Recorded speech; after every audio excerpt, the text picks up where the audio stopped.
Hi, welcome back to my channel. Today I'm going to be talking about another one of my hats. I appreciate those people that have watched, commented on my last video about my Selentino oak pork pie hat.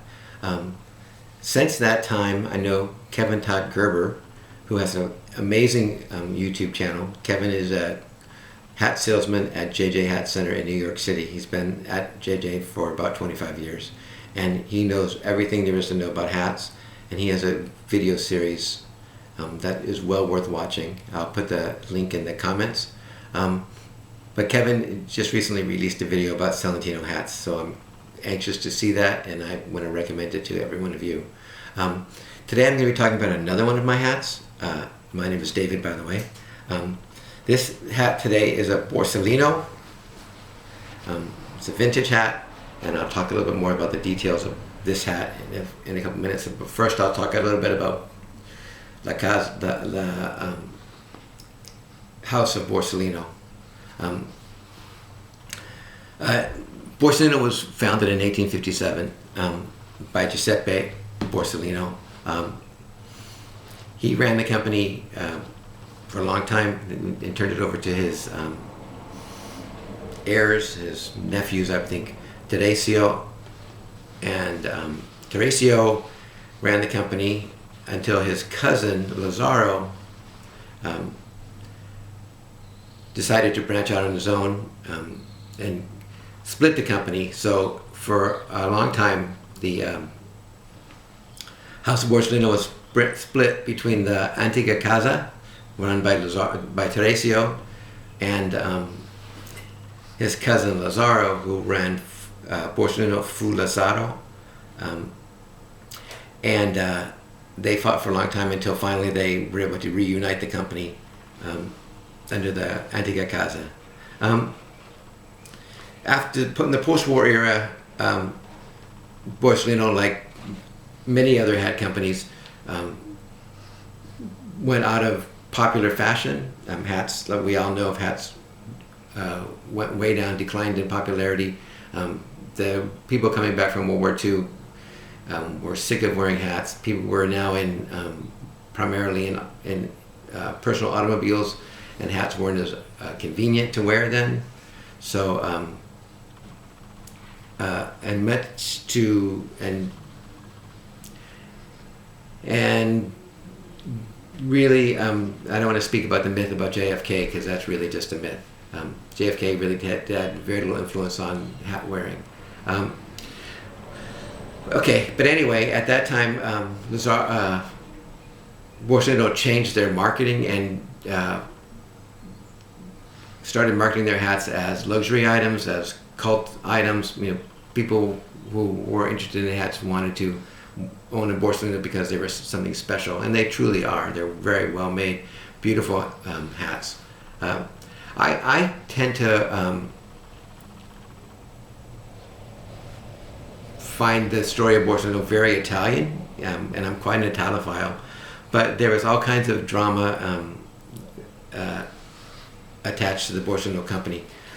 From first off, the split between Teresio and Lazzaro, and then much later, when the company was sold off from the family to investors, it went through several hands, and then I ended up in the hands of a venture capitalist whose name I don't recall at this point, who ended up in 2016, 2015 going on the run because of investment improprieties. It was actually a fugitive in Europe. That time the company went bankrupt, and in 2017 was sold off to a group of investors who have vowed to bring back Borsalino to its past glory. Borsalino says they've always made hats the same way. They always make their own felt. They always shape their own hats and make their own hats.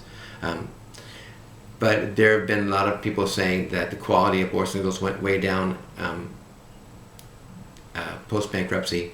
A lot of people say that after 1987, once they were sold off from the family, they went downhill. I don't own a modern Borsalino, so I can't speak to that. But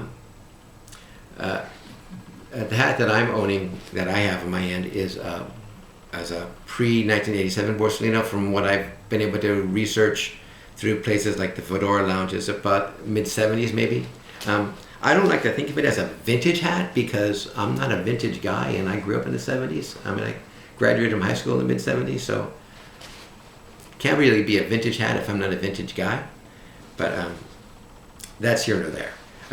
This hat is the first hat I ever bought on the internet. I was never going to do that because I feel like you need to put a hat on your head to see how it feels on you. But I found this one during the pandemic. I couldn't really go out shopping in antique stores like I used to, so I found this hat on during the pandemic on eBay. I love the shape of it. I love the fact that it was made out of beaver. And the thing that really caught my eye is, first off, it's a Borsalino, and second off, it was sold by Meyer the Hatter. I don't know if you can see that in there. I'll show you on this side. Sold by Meyer the Hatter, and that is by far my favorite hat company and my hat store. The color is called Skuma. Like I say, it is a beaver hat. It's in fantastic shape. It still has the wind trolley. It has this fantastic treatment on the band, and if there is any complaint about this hat, is that the flange is, the snap is gone out of the brim. But I kind of like the fact that it's so soft and so pliable. It is open crown, so I can do pretty much anything I want with it. Whether it's a center dent, teardrop. I like this hat. It's not really that, really think of it as that type of hat, but I love to do a cattleman's crease in the top. I really like that look on the short brim. It's about a 2-inch brim, 2.5-inch brim. It's very soft, very comfortable, and very fun to wear. It's the kind of hat where people might think it's just an old hat, but if you walk into someone who knows hats, like when I walk into a hat shop with this hat on my head, they say, "Wow, that's a great looking hat. That's a fantastic hat." Yeah, I love it, and I wear it a lot. Like I say, this is the first hat I ever bought on the internet, and I want to just do a caveat here for people that are, internet shoppers. If you're buying a hat on the internet, make sure you know who's selling it. Make sure they're going to ship it correctly. I've seen a lot of people buying hats on the internet and getting something rolled up in a paper bag in the mail and thinking, "What do I do with this hat? It's made out of paper. It's like falling apart already, and I just opened the box." Don't buy a hat if you don't know who you're buying it from. Make sure it's in good shape. Make sure you know the brand. You're not going to get a good hat for a cheap price on the internet because it just doesn't happen. I want to shout out Kevin's YouTube channel again. Make sure you go see that. My name is David Kimberly. Please like this video, subscribe to the channel. I'll be putting more hat videos up as time goes by. I try to do it every week, every 2 weeks, around that area, so you can not get too bored but enjoy seeing some of the hats that I have in my closet. If you have any comments, any